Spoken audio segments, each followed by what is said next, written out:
தேவனோடு கூட யாக்கோபு போராடுறதுனால, யாக்கோபுடைய முழங்கால் முடக்கப்பட்டதுனால, யாக்கோபுடைய ஜெபம் பரலோகத்துக்கு எட்டினதுனால, யாக்கோபு போராடி ஜெபித்ததுனால யாக்கோபுடைய பெயர் இஸ்ரவேலாய் மாறினது. யாக்கோபுடைய சூழ்நிலை மாறினது. அவன் ஆசீர்வதிக்கப்பட்டவனாய் மாறினான். அவருடைய வாழ்க்கையை மாறினது. ஹல்லேலூயா. யாக்கோபுடைய லைஃப் மாறதுக்கான காரணம் யாக்கோபுடைய முழங்கால் முடக்கப்பட்டதுதான். யாக்கோபுடைய போராட்டமான ஜெபம் தான். இந்த அண்ணாள் போய் தேவாலயத்தை போய் அழுகிறாங்க. அங்க ஒரு தீர்க்கதரிசி, அங்க ஒரு ஊழியக்காரர் இருக்கிறான், ஆசாரியன் இருக்கிறான். அந்த ஆசாரியன்ட்ட போய் ஐயா ஐயா எனக்கு குழந்தை இல்லையா, எனக்காக ஜெபம் பண்ணுங்கன்னு சொல்லி கூட அவ கேட்கல. அவ கண்ணீர் விட்டு அவ பாட்டு அழுது, அவளுடைய சத்தம் கூட வெளியே கேட்கல. அவ மௌனமாய் ஜெபித்து கொண்டு இருக்கிறா. அந்த சத்தம் பரலோகத்துக்கு கேட்டுச்சு. அல்லேலூயா. அன்னாள் மலடி என்று சொல்லப்பட்ட இவளுடைய நிலைமையை மாற்றினது ஒரு ஊழியக்காரனோ ஒரு தீர்க்கதரிசியும் அல்ல. இவளுடைய வாழ்க்கையை மாறதுக்கான காரணம் இவளுடைய ஜெபம் மட்டும்தான்.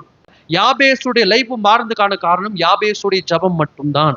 ஆசா தேவனை நோக்கி, ஆண்டவரே எங்களுக்கு உங்களை விட்ட வேற வழி இல்லை, உங்களை விட்ட வேற கதி இல்லை, அது எங்களை விட அதிக 2 மடங்கா அதிகமா இருக்கிற கூட்டம், அவங்க எங்க பலத்தினால நாங்க ஜெயிக்க முடியாது, நீர் எங்களுக்கு உதவி செய்யுங்க, நீங்க எங்களுக்கு உதவி செய்வீங்கன்ற நம்பிக்கையில நாங்க போகிறோம் என்று சொல்ல நம்பி போன பொழுதோ அவர் நம்பின அந்த ஆண்டவர் அவரை கைவிடாம அவருக்காக இறங்கி வந்து ஆசாவுக்கு ஜெயத்தை கொடுத்தார். ஆசா ஜெயிச்சதுக்கான காரணம் ஆசாவுடைய ஜெபம் மட்டுமே, ஆசா கர்த்தர் மேல வச்ச நம்பிக்கை மட்டுமே. தாவீது என்ன பண்றாரு பாருங்க, அங்க ஏபோத்தை கொண்டு வர சொல்லி அவர் ஆண்டு நோக்கி ஜெபிக்கிற, ஆண்டவரே எங்க உடம்புல ஸ்ட்ரென்த் இல்லப்பா, நாங்க மறுபடியும் போய் யுத்தம் பண்ற அளவுக்கு எங்க உடம்புல ஸ்ட்ரென்த் இல்லை, நாங்க இப்பதான் சண்டை போட்டு வந்திருக்கிறோம், இப்ப நாங்க தொடர்ந்து அந்த அந்த தண்டை எங்களுடைய சுதந்திரங்களை திருடிட்டு போன, அவங்கள கொள்ளடிச்சுட்டு போனவங்களை நாங்க தொடர்ந்து போய் அவங்க கூட சண்டை போடலாமா வேண்டாவா, அப்படி போனா எங்களுக்கு ஜெயத்தை தருவீங்களா, என்ன பண்ணுவீங்க ஆண்டவரேன்னு சொல்லி கேட்டோன்னு ஆண்டவர் சொல்றாரு, நீ போ சகலவற்றையும் திருப்பிக் கொள்வாய். அந்த வார்த்தையின்படியே பாருங்க, தாவீது போனா சகலவற்றையும் திருப்பி கொண்டான். அல்லேலூயா. இங்கே கூட தாவீது சண்டை போட்டு ஜெயிச்சதுக்கான காரணம் தாவீதுடைய பலனோ தாவீதுடைய போர் வீரர்களுடைய ஸ்ட்ரென்த்தோ கிடையாது. ஏன்னா அவங்களுக்கு ஸ்ட்ரென்த்தே போயிருச்சு. ஆனா அவங்க ஜெயிச்சு சகலவற்றையும் திருப்பி கொண்டதுக்கான காரணம் கர்த்தரை நோக்கி இவங்க கூப்பிட்டாங்க. கர்த்தர் இறங்கி வந்து அவங்களுக்கு உதவி செஞ்சார். ஒரு தீர்க்கதரிசி மூலமா கர்த்தருடைய வார்த்தை வருது, நீ உன் வீட்டின் காரியத்துல ஒழுங்கு பண்ணு, நீ பிழைக்க மாட்ட, நீ சாக போற, இன்னைக்கு நீ சாக போறன்னு சொல்லி ஆண்டு சொல்லிட்டார். இந்த எசேக்கியா ராஜா என்ன பண்றாரு, சுவர் புகழமா திரும்பி அழுகிற, ஆண்டவரே நான் உண்மையா இருந்தனே, உத்தமமா வாழ்ந்தனேன்னு சொல்லி அழுகிறான். இந்த தீர்க்கதரிசி சொல்லிட்டு வாசலுக்கு போறதுக்கு முன்னால, அந்த அரண்மனையை கடந்து போறதுக்கு முன்னால கர்த்தர் திரும்ப இந்த ஏசாயா தீர்க்கதரிசியை பார்த்து சொல்றாரு, நீ திரும்ப போய் அந்த ராஜாட்ட சொல்லு, நீ சாக மாட்ட, நீ பிழைப்ப, உனக்கு இன்னும் 15 ஆண்டுகளை நான் கூட்டி கொடுக்குறேன்னு சொல்லி ஆண்டு சொல்றாரு. அன்றைக்கு எசேக்கியா ராஜா செத்துருக்கணும். ஆனா எசேக்கியா ராஜா சாகாதபடி அவன் பிழைத்திருந்து தொடர்ந்து வாழும்படியாக அவனுக்கு அனுக்கிரகத்தை கர்த்தர் செஞ்சதுக்கான காரணம் எசேக்கியா ராஜாவுடைய ஜெபம் மட்டும் தானே ஒழிய வேற ஒன்றும் கிடையாது. அல்லேலூயா. தன்னுடைய வாழ்க்கைக்காக அவன் போராடி ஜெபித்த போது டைரக்டா கர்த்தரை நோக்கி கூப்பிடுறான். கர்த்தர் அவனுடைய ஜெபத்தை கேட்டு அவன் வாழ்க்கையில் அற்புதத்தை செஞ்சு அன்னைக்கு சாக வேண்டிய அவனுக்கு 15 ஆண்டுகளை கூட்டி கொடுக்கிறார். இங்கு எசேக்கியா ராஜாவுடைய லைஃப் மாறதுக்கான காரணம் எசேக்கியா ராஜாவுடைய ஜெபம் மட்டுமே தவிர வேற ஒருவருடைய ஜெபமும் கிடையாது. வசனத்தில் எழுதப்பட்டிருக்கு, இங்க ஒரு குருடனை குறித்து எழுதப்பட்டிருக்கு. இந்த குருடன் அங்க பிறவையிலிருந்தே அவன் கண்ணு தெரியாதவன், பிறவையிலிருந்தே அவன் பார்த்தது கிடையாது, அவன் குருடனா இருக்கிறான்.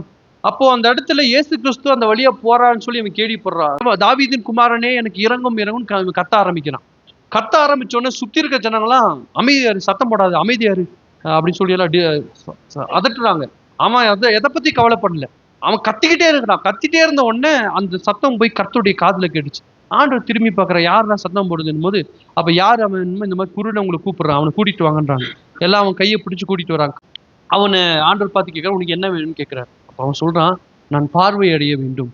ஆண்டவர் சொல்றாரு, உன் விசுவாசத்தின்படியே ஆக கடவுது, பார்வை அடைவாகன்னு ஆண்டவர் சொன்ன உடனே அன்றைக்கு அவன் பிறவையிலிருந்து பார்க்காத அவனுடைய கண்கள் திறக்கப்பட்டு குருடனா இருந்த அவன் அன்னைக்கு பார்வை அடைந்தான். இந்த குருடனா இருந்தவன் பார்வை அடைஞ்சதுக்கான காரணம் ஏதோ ஒரு ஊழியக்காரனுடைய ஜெபமோ அல்லது ஏதோ ஒரு தீர்க்கதரிசியுடைய தீர்க்க தரிசனம் அல்ல. இவன் போராடி கர்த்தர் நோக்கி ஜெபிச்சதுனால இவனுடைய ஜெபம் தான் குருடனாய் இருந்த இவனை பார்வையடை செஞ்சது. பாருங்க, வேதத்தில் இவ்வளவு நேரம் நம்ம பார்த்தோம். இங்க நம்ம வேதத்தில் பார்த்த எந்த பரிசுத்தவான்களும் தேவ மனிதர்களும் ஒரு ஊழியக்காரன்ட்ட போய் கெஞ்சி கொண்டு இருக்கல, ஒரு தீர்க்கதரிசியை போய் கெஞ்சி கொண்டு இருக்கல. இவங்க டைரக்டா கர்த்தரை நோக்கி கூப்பிட்டாங்க. இந்த வசனத்தின்படியாகவே கர்த்தருடைய கண்கள் நீதிமான்கள் மேல் நோக்கமாய் இருக்கிறது, அவருடைய செவிகள் அவர்களுடைய வேண்டுதலுக்கு கவனமாய் இருக்கிறது என்ற வார்த்தையின்படியாகவே யாரெல்லாம் அவரை நோக்கி கூப்பிட்டாங்களோ அவங்களுக்கெல்லாம் கர்த்தர் அற்புதத்தை செய்கிறத நம்ம பார்க்கிறோம். ஹல்லேலூயா. நீ தேட வேண்டியது ஒரே ஒருவர், இயேசு கிறிஸ்து மட்டும்தான். உன்னுடைய ஜெப அறையில முழங்கால் படியிட்டு உன்னுடைய கரங்களை பரலோகத்துக்கு நேராக உயர்த்தி, ஆண்டவரே எனக்கு உதவி செய் நீ கூப்பிட்டால், வானத்தையும் பூமி உருவாக்கின அந்த சர்வ வல்லமுள்ள தேவன் இறங்கி வந்து உனக்கு உதவி செய்வார். நீ எதுக்கு போய் ஒரு ஊழியக்காரன் கெஞ்சிட்டு இருக்கிற? நீ எதற்கு ஒரு தீர்க்கதரிசிட்ட கெஞ்சி கொண்டு இருக்கிற? எதுக்கு அந்த ஊழியக்காரனை தேடி ஓடலாம், இந்த ஊழியக்காரனை தேடி போடலாம் ஏன் ஓடிக்கொண்டு இருக்கிற? ஆண்டவர் டைரக்டா எழுதி வச்சிருக்கா, என்னை நோக்கி கூப்பிடு, நான் உனக்கு மறு உத்தரவு அருளி செய்வேன் என்று அவர் நம்மை பார்த்து சொல்லி இருக்கிறார். இங்க வசனம் சொல்கிறது, கர்த்தருடைய கண்கள் நீதிமான்கள் மேல் நோக்கமா இருக்கிறது, அவருடைய செவிகள் அவருடைய வார்த்தைகளுக்கு அவருடைய விண்ணப்பத்துக்கு கவனமா இருக்கிறதா.